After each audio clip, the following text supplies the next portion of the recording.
And we start the day's other headlines in Ukraine, where thousands poured into the streets today to protest President Volodymyr Zelensky's decision to fire his popular defense minister. The crowds chanted shame in a rare public challenge of Zelensky's leadership. Mikhailo Fedorov was seen as an innovator of the country's use of drone technology in Ukraine's war effort, but he often clashed with the more traditional military establishment. While hosting British Prime Minister Keir Starmer in Kyiv today, Zelensky insisted that his decision was necessary. To be honest, the president is not supposed to pick sides in this kind of situation during wartime. I would very much like unity. I'm simply pointing out that if the sides cannot resolve the issue, I will have to resolve it myself. Another part of Zelensky's government reshuffle, Ukraine's parliament approved a new prime minister today, the former head of a state energy company. Serhiy Koretsky is the third person to hold the role since Russia's invasion more than 4 years ago. In Gaza, health officials say several Israeli attacks in recent days have killed at least a dozen people. A series of overnight airstrikes killed 3 family members in central Gaza. That's according to a local hospital.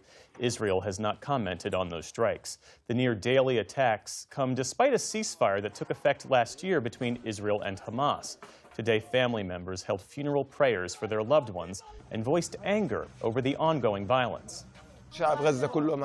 The entire people of Gaza have not lived a single day or a single moment of the ceasefire. It's an illusion. No place in all of Gaza is safe. All of us are exposed to death, and all of us are exposed to danger because we live under an occupation and under aggression. In a separate strike this week, 6 police officers and a woman were killed in Gaza. Israel has said that some of them were Hamas militants, but provided no evidence. More than 1,100 people in Gaza have been killed since the ceasefire took effect, along with at least 5 Israeli soldiers. In Texas, Governor Greg Abbott says at least 1 person has been killed in severe flooding that's affecting central and southern parts of that state. This is just insane. There's a playground, underwater.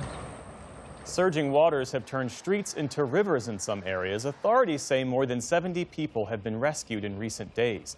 Governor Abbott has issued disaster declarations for nearly 60 counties across the state and said today he's deploying resources to address the continued flooding. I just want to make sure that all Texans know that we have more than 1,300 Texas personnel, the National Guard, Texas Department of Public Safety. We have all resources, boats, helicopters available to make sure we will be doing everything possible to save human life. The National Weather Service is warning of what it calls a deadly flood wave along the Guadalupe River in Texas Hill Country that runs along Camp Mystic, where flooding last year led to the deaths of more than 24 people, most of them young campers. A White House teleprompter operator has been placed on unpaid leave as a federal regulator investigates possible insider trading in prediction markets.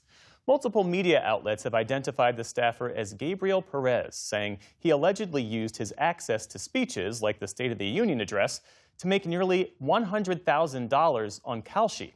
The platform noticed the unusual betting activity and referred the trades to the Commodity Futures Trading Commission. White House Press Secretary Caroline Leavitt today called the allegations deeply unfortunate and a disgrace. On Capitol Hill, Acting Attorney General Todd Blanche agreed to meet with survivors of Jeffrey Epstein's abuse late this afternoon after Republican Senator Tom Tillis said he'd only vote to advance his nomination for AG if such a meeting took place. Blanche needs support from all Republicans on the Senate Judiciary Committee for his nomination to move forward, assuming every Democrat is a no vote. Tillis laid out his condition on the second day of Blanche's confirmation hearing, where Epstein survivors and their families stood up to challenge the DOJ's handling of the Epstein files. We may look like grown adults when you see us now, but we were children. Young girls at the time of our abuse. These are the photos of when our innocence, dreams, and lives were stolen. Epstein survivor Danny Bensky criticized the DOJ and Blanche himself for releasing sensitive information about the survivors. She implored senators to, quote, think about the girls in these photos when casting their votes. Blanche has defended the DOJ's handling of the Epstein case.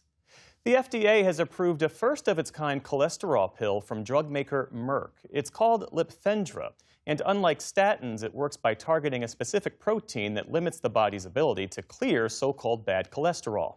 According to the American Heart Association, about 1 in 4 American adults have high levels of such cholesterol, which can increase the risk of heart disease and strokes. Merck says the pill is set to cost about $300 per month and will be available in the coming weeks. Well, a drop in tech stocks weighed on Wall Street today. By the close, the Dow Jones Industrial Average was down about 100 points. The Nasdaq dropped nearly 400 points. The S&P 500 also closed in negative territory. Still to come on the News Hour, how an escalation in the war with Iran is putting global shipping at risk. A sharp divide emerges in Congress over billions in aid for Israel. And experimental artist Suzanne Jackson walks us through a new exhibit chronicling decades of her work. This is the PBS News Hour from the David M. Rubenstein Studio at WETA in Washington, headquarters of PBS News.